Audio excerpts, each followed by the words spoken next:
Highways Pinnelli Ramakrishna Reddy Jagan ఏం చెప్పాడు? మంచివాడు, నా మిత్రుడు, మరలా మీరు గెలిపిస్తే మంచి పొజిషన్ నేను తీసుకెళ్తాను. ఎవరి పిన్నెల్లి రామకృష్ణారెడ్డి? పారిపోయాడు. ఆంధ్రప్రదేశ్ పోలీసులు అండ్ తెలంగాణలో స్పెషల్ టాస్క్ ఫోర్స్ పోలీసులు వస్తున్నారని తెలిసి సంగారెడ్డి కంది ఏరియా దగ్గర కారు వదిలిపెట్టి పారిపోయాడు. కారు డ్రైవర్ని పోలీసులు అదుపులోకి తీసుకున్నారు. ఏంటి మనిషి? అన్నిటి వీడియోలు పెట్టని చూశారు కదా. Vasavi online services. మా వద్ద పాస్పోర్ట్ వీసా సర్వీసెస్ కలవు. వీసాలో 99% అప్రూవల్ సక్సెస్ రేట్ ఉంది. Please contact 8019482544. ఏకంగా రెంటచింతలలో 202 పోలింగ్ బూత్లో ఈవీఎంను పగలగొట్టాడు. అర్థమైనంత కేసు నమోదు చేయాల.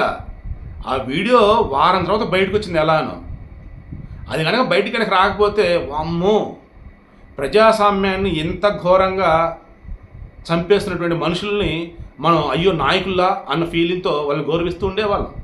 అరే వైసీపీ గొప్ప వాళ్ళు ఉండరు అనుకుంటూ ఉండేవాళ్ళు. మళ్ళీ వైసీపీ వాళ్ళు వెళ్ళి కంప్లైంట్లు చేస్తున్నారు కదా, టీడీపీ వాళ్ళు దాడులు సరే అది నమ్మేవాళ్ళం.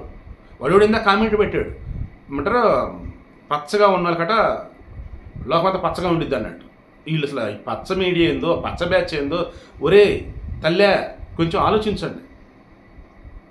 అవి రాసే రాతలైనా పలికే మాటలైనా కళ్ళ ముందు కనిపిస్తుంది. నిజాలు కూడా వదిలేసి పిచ్చి పిచ్చిగా పోస్టులు కామెంట్లు ఏందో, పిచ్చి పిచ్చిగా బయట పోస్టులు ఏందో, ఏకంగా పేపర్లో రాతాలంటే నాకు అర్థం కావట్లేదు.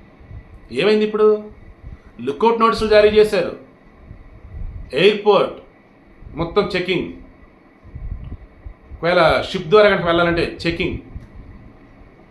భారతదేశ వ్యాప్తంగా ఎక్కడున్నా సరే పట్టేసుకోవటమే. నేను చెప్తున్నా, పిన్నెల్లి రామకృష్ణారెడ్డి ఇప్పుడు నమోదైనటువంటి కేసులు చూస్తే 10 సెక్షన్లు, ఒక కేసు. 10 సెక్షన్లు ఏంటి?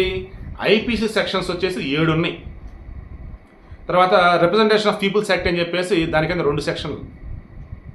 ఆ తర్వాత ప్రజాప్రతినిధి చట్టం దాని కింద 1 సెక్షన్. మొత్తం 10 సెక్షన్ల కింద అతని మీద ఇప్పుడు కేసులు నమోదాయి. ఎన్నిక రోజు పోలింగ్ జరుగుతున్న సమయంలో పోలింగ్ స్టేషన్లోకి వెళ్ళి ఆల్రెడీ కొంతమంది ఓట్లు వేసినటువంటి ఈవీఎంలను నువ్వు బద్దలు కొడితే ఏంటి అసలు? ఆంధ్రప్రదేశ్ రాష్ట్ర వ్యాప్తంగా 10 చోట్ల ఈవీఎంల మీద దాడులు జరిగితే అందులో 7 ఒక్క మాచర్లోనే ఉన్నాయి. ఈ పిన్నెల్లి రామకృష్ణారెడ్డి ప్రాతినిధ్యం వేస్తున్నట్టు అక్కడే 7 ఈవీఎంలను పగలగొట్టేశారు. ఇంకో 3 వచ్చేసి రాష్ట్రంలో మిగతా చోట్ల. ఏందిరా బాబు అసలు? ఆంధ్రప్రదేశ్లో ఉన్నది అసలు ఎవరు? అరే ఎదుటి చంప పగలగొట్టి ఎదుటి దారుణ నరికి డోర్ డెలివరీ చేసి ఎదురుని పచ్చి బూతులు తిట్టి మరలా వాళ్ళ మీదే కేసులా, మరలా వాళ్ళ మీదే మీరు ఇష్టమైనట్టు చెప్తే మరలా అదే మీకోసం ఒక మీడియా ఉండింది, ఆ మీడియా దాన్ని హైలైట్ చేసింది. అది చూసి బానిసలుగా ఉన్న పనికి మళ్ళీ చెత్తనా కొడుకులు వచ్చి దాన్ని హైలైట్ చేస్తారు. మాలాంటి వచ్చి నిజం చెప్దామంటే మీరు అమ్ముడు వేరు, మీరు పచ్చ మీడియా అది లేదా అని అంటారు. ఒరే బాగుపడండిరా అన్నట్టు కూడా పక్కన పెట్టండి. అసలు కనీసం కళ్ళ ముందు జరుగుతున్నా చూడండి రా బాబు అంటే అది కూడా మేము చూడం, మేము నమ్ము అంటే ఎలా రా బాబు? ఇప్పుడు లుక్అవుట్ నోటీసులు జారీ చేశారంట. ధర్నాలు చేయండి, నిరసన తెలియజేయండి. శాంతి ఏమంటారు, మన జగన్మోహన్ రెడ్డి గారు చెప్పినట్టు చాలా మంచిది పిన్నెల్లి రామకృష్ణారెడ్డి. మొన్న ఈవీఎంలు పగలగొట్టింది అది గ్రాఫిక్స్, టీడీపీలు కల్పించారు అదంతా. ఏంటి పోస్టులు పెట్టండి, వీడియోలు ఇవ్వండి,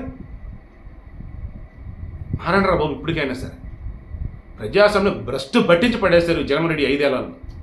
ఈ వైసీపీల అరాచకానికి అసలు భారతదేశంలో ప్రజాస్వామ్యం ఉందా లేదనేటువంటి డౌట్ ఇప్పుడు కేంద్ర ఎన్నికల సంఘానికి వచ్చింది తెలుసా? రాష్ట్రంలో ఎలక్షన్ కమిషనర్ ముఖేష్ కుమార్ మీనా ఉన్నాడు, ఆయన మీద సీరియస్ అయింది ఈరోజు ఎన్నికల సంఘం. ఆ వీడియో చూసి అసలు ఏం జరుగుతుంది మాస్టారు? మే 11 ఎన్నికన అయిపోయింది, ఈరోజు 22 ఈరోజు 22 తారీఖు మే 13, అదొక 7 ఇదొక 2. ఊరి దేవుడా 9 రోజులు అవుతుంటే ఇంతవరకు అతని మీద కేసులు లేవా? ఇంతవరకు అతను అరెస్ట్ చేయలేదు. ఏంది అసలు ఇది? ఇమీడియట్గా అరెస్ట్ చేసి సాయంత్రం 5 లోపు మాకు రిపోర్ట్ పంపండి అని చెప్పేసి అన్నారు. వీడియో ఇంట్రెస్ట్ మీకు అర్థమైందా కనీసం ఇప్పుడన్నా? ఆంధ్రప్రదేశ్లో ఇన్ని రోజులు జగన్మోహన్ రెడ్డి ముఖ్యమంత్రిగా ఉండి తన అధికారాన్ని అడ్డం పెట్టుకుని వైసీపీల అరాచకాలని జనాలు తెలియనియకుండా అక్కడ ఉన్న వాళ్ళకి తెలిసి కంప్లైంట్స్ పెడుతూ ఉన్న పోలీసుల ద్వారా కేసులు నమోదు చేయకుండా ఆపుకుంటూ వచ్చున్నారు వాళ్ళు. ఈరోజు మోడల్ కోడ్ ఆఫ్ కాండక్ట్ ఉండటం, అంత ఎలక్షన్ కమిషన్ చేతుల్లో ఉండటంతో వాళ్ళు సీరియస్ అయ్యేసరికి ఇప్పుడు కళ్ళు తెరిచారన్నమాట పోలీసులు కూడా. రేపు జగన్మోహన్ రెడ్డి గవర్నమెంట్ కాకుండా ఎన్డీఏ గవర్నమెంట్ వచ్చి చంద్రబాబు నాయుడు ముఖ్యమంత్రి అయితే ఫస్ట్ వాళ్ళు ప్రక్షాళన చేయాల్సింది పోలీస్ డిపార్ట్మెంట్ని. అండ్ ఈ వైసీపీ 5 ఏళ్ల పరిపాలనలో అరాచక సూచించిన ఎవరైతే ఉన్నారో వాళ్ళ లెక్కలు మొత్తం బయటికి తీయాలి, ప్రక్షాళన చేయాలి. అప్పుడు ఏపీ అనేది బాగుపడేది. సో ఈ ప్రజెంట్ పిన్నెల రామకృష్ణ రెడ్డి పారిపోయాడు, ఎటు వెళ్ళిపోకుండా, దేశం దాటి వెళ్లకుండా, రాష్ట్రం ఎక్కడ దానుకున్నా పట్టుకోవడం కోసం పకడ్బందీగా గాలించడం అయితే చేపట్టారు.